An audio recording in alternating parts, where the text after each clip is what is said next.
Hello, friends, and welcome back to Stories About Entitled People.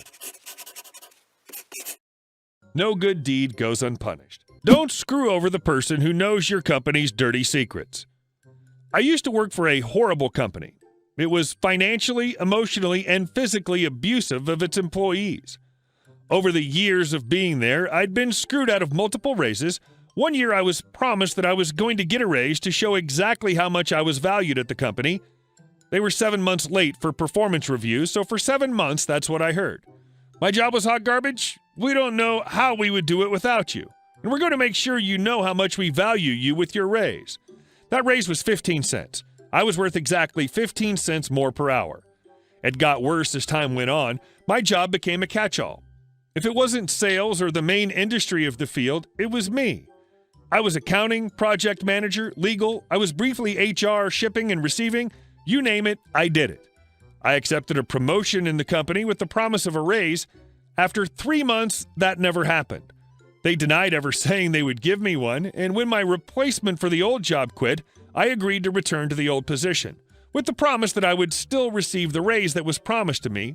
The job, that no one else seemed capable of doing, was split into 2 positions, as I'd been pushing for years, and that once the job was split and I trained people for it, I'd go back to my promotion position. They agreed to these terms and stated how incredibly grateful that I put the company ahead of myself. Well, you're on pro-revenge, so you can assume correctly that that never happened. What actually occurred was me getting written up. The replacement that quit had screwed up royally. I was watching over his shoulder for everything while doing 60% of the old position, 100% of the new position, and training him. I knew exactly what he was doing and telling him what needed to be done next. So when I asked if he had done Y and he said he had, I took it at face value. Turns out he didn't. He'd flat out lied. This caused a major issue. As he was gone, wise man, the finger ended up getting pointed at me. So instead of getting my promised raise, I instead got written up for being a neglectful trainer. Then I had to write out exactly what that position was so they could split it and assess how much they should pay me. I did that. Then there was something else. It was always something else. They kept moving the goalposts away. At one point, the HR person took pity on me and told me as clearly as she was able to that they will keep dangling the carrot, but I would never see another penny. Finally, I got out of that hellhole. This company was notorious for not paying people for their leftover PTO, so I gave my 2 weeks and used my remaining time off for the final week. I sat down with both HR people. We all compared my hours and agreed that I had X number of days remaining. We all came down to the exact same decimal point, so I took most of that time and had 1 day, 8 hours remaining. I began my new job immediately. At work on my first week, I saw my paycheck was flat out wrong. My final paycheck should have been 4 digits. It was about $100. After a lot of back and forth with the old company to figure out what the hell happened, they started sending my calls to voicemail. Finally, a few days later, I get paperwork that was clearly tampered with. It shows the vacation time I had, a modified company policy on vacation, and their calculations on how much time I had. Despite 3 people coming to the same conclusion, suddenly I left and never had vacation time to begin with. In fact, they had the audacity to tell me that I owed them money, but they would be benevolent and let it go. I didn't anticipate this deep of a screwing, so I hadn't taken the original paperwork with me. A rookie mistake. I pride myself on being financially responsible. I've never paid a bill late, and I'm usually a month ahead of all payments. So as a final FU from my company, they tried to F over my finances. My first week of work was spent half juggling the new job, half on the phone with my bill companies and bank, trying to defer payments for a few weeks. I'd considered getting an employment lawyer, but realized that without the documented paperwork, I didn't have a case. What I did have, though, was years of dirt on a company that operated in a super shady way. I'd saved countless emails over the years from the head of the company making abusive statements, talking about dumping chemicals in the lake behind us, talking about growing a pair over dangerous work environments, sexually harassing remarks, etc. All of this went as evidence to OSHA, where I filed over a dozen claims, all legitimate. OSHA and the DOL were amazing. As a side note, if you're ever scared to speak up at work, do it. If your company threatens that they'll fire you, you're protected. They handled my case so professionally, I wish I'd called sooner.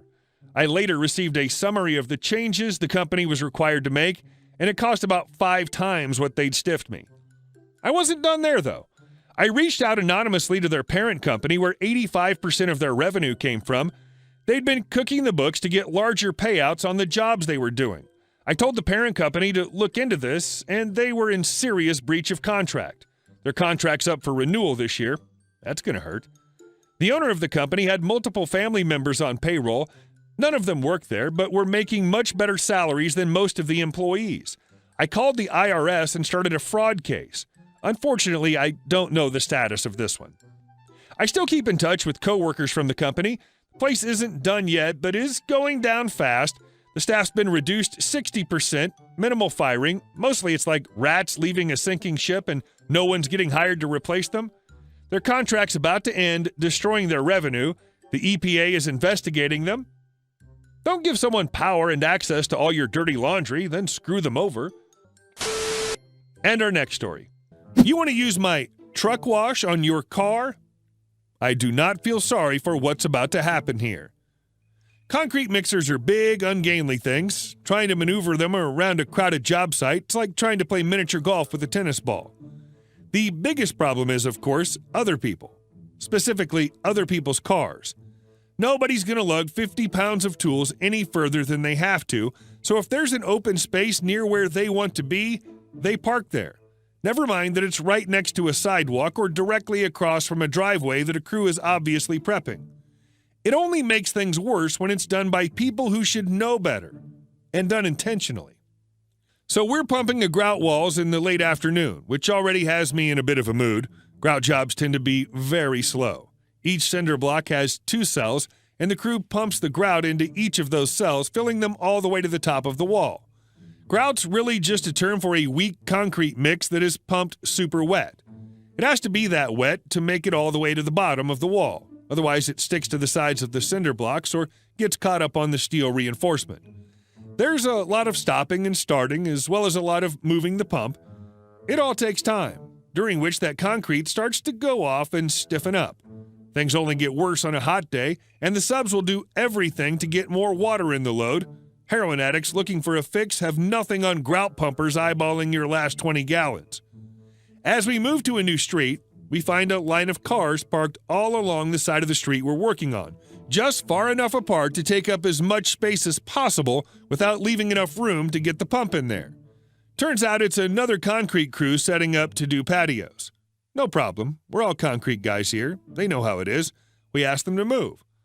That I'm writing this post tells you what their response was. It turns out they're waiting for their own pump and mixer to show up, and they intentionally block the street because they don't want us to be in their way. The crew chief tells us we can wait for them to finish and move on, or we can just work around them. It's pretty obvious he expects us to wait. Waiting is, of course, going to make the concrete go off even more and will rack up standby charges for the customer, but trying to work around their cars is going to mean blocking the street and rolling up the hose every time we move. Normally, the crew just drags and carries it down the sidewalk, but we can't do that with the cars in the way. It'd take much longer depending on when their pump shows up. It might not even save us any time. Still, Todd the pumper rolls his pump right up next to the lead car and feeds his hose out around it.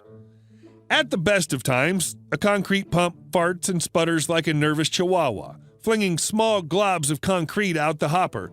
If the driver isn't paying attention and accidentally lets the concrete level get too low, the pump sucks in air. Feeding a concrete pump air is like feeding a hippopotamus a Lestra. Crap's not pretty, and it gets everywhere.